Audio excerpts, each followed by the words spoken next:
ఒక్కసారి ఈ చట్నీ రుచి చూస్తే మళ్ళీ మళ్ళీ అడుగుతారు. వేడి వేడి అన్నంలో ఒక స్పూన్ నెయ్యి, ఈ పల్లి టమాటా పచ్చిమిర్చి చట్నీ వేసుకొని తింటే ఆహా, ఆ రుచి మాటల్లో చెప్పలేం. చాలా తక్కువ టైంలో చాలా సింపుల్గా చేసుకోగలిగే ఈ రెసిపీని ఎలా చేయాలో చూసేద్దాం. వీడియోని చివరి వరకు చూడండి. మధ్యలో చెప్పే చిన్న చిన్న టిప్స్ అస్సలు మిస్ అవ్వకండి.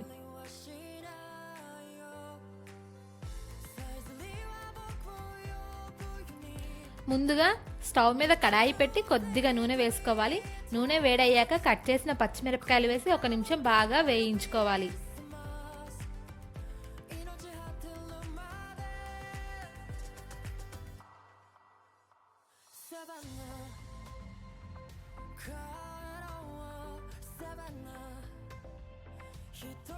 ఇప్పుడు ఇందులో పల్లీలు కూడా వేసి బాగా 1 నిమిషం వరకు వేయించుకోవాలి.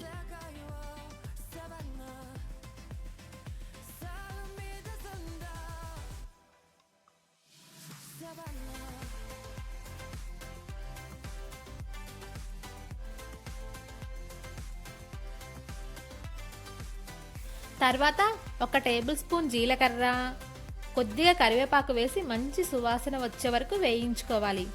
ఈ స్టెప్ వల్ల చట్నీకి అద్భుతమైన ఫ్లేవర్ వస్తుంది.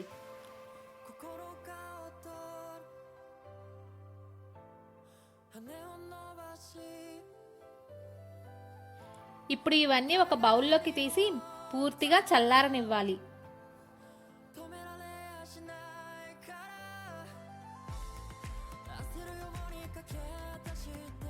ఇప్పుడు అదే కడాయిలో కట్ చేసి పెట్టుకున్న టొమాటో ముక్కలు కూడా వేసుకోవాలి.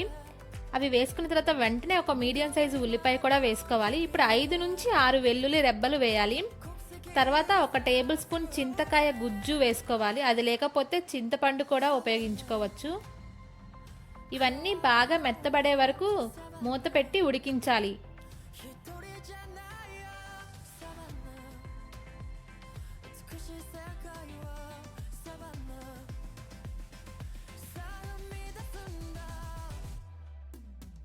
టమాటాలు బాగా మెత్తబడిన తర్వాత కావాలంటే తొక్కలు తీసేయండి. ఇలా చేస్తే చట్నీ చాలా స్మూత్గా వస్తుంది. ఇలా తీసేసిన తర్వాత ఈ మిశ్రమాన్ని కూడా ఒక బౌల్లోకి తీసి పూర్తిగా చల్లారనివ్వాలి.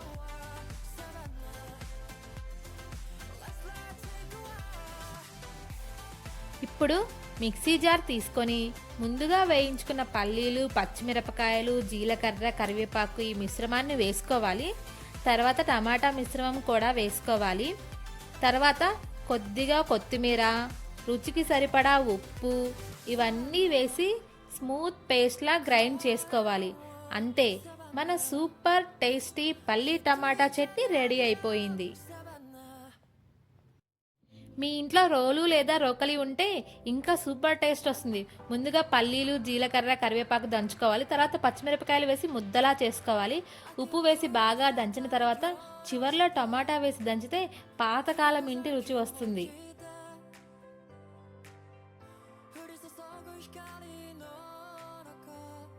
ఇప్పుడు ఒక ప్లేట్ తీసుకొని వేడి వేడి అన్నం వేసుకొని ఈ చట్నీ వేసుకొని పైన కొద్దిగా నెయ్యి వేసుకుంటే ఆ వాసనే ఆకలి రెట్టింపు చేస్తుంది. ఒక ముద్ద తింటే మళ్ళీ మళ్ళీ ఇదే చట్నీ చేయాలని అనిపిస్తుంది. ఇడ్లీ, దోశ, చపాతీ, రాగి సంగటి దేనికైనా ఈ చట్నీ సూపర్ కాంబినేషన్.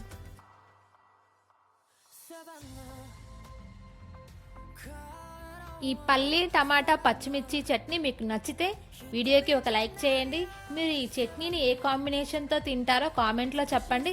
ఇలాంటి సింపుల్ టేస్టీ ఇంటి వంటలు మిస్ కాకుండా మన అన్యాస్ కిచెన్ అండ్ వ్లాగ్స్ని సబ్స్క్రైబ్ చేసుకొని బెల్ ఐకాన్ను కూడా ప్రెస్ చేయండి. మళ్ళీ ఇంకో రుచికరమైన రెసిపీతో మళ్ళీ కలుద్దాం. అంతవరకు బాయ్ ఫ్రెండ్స్.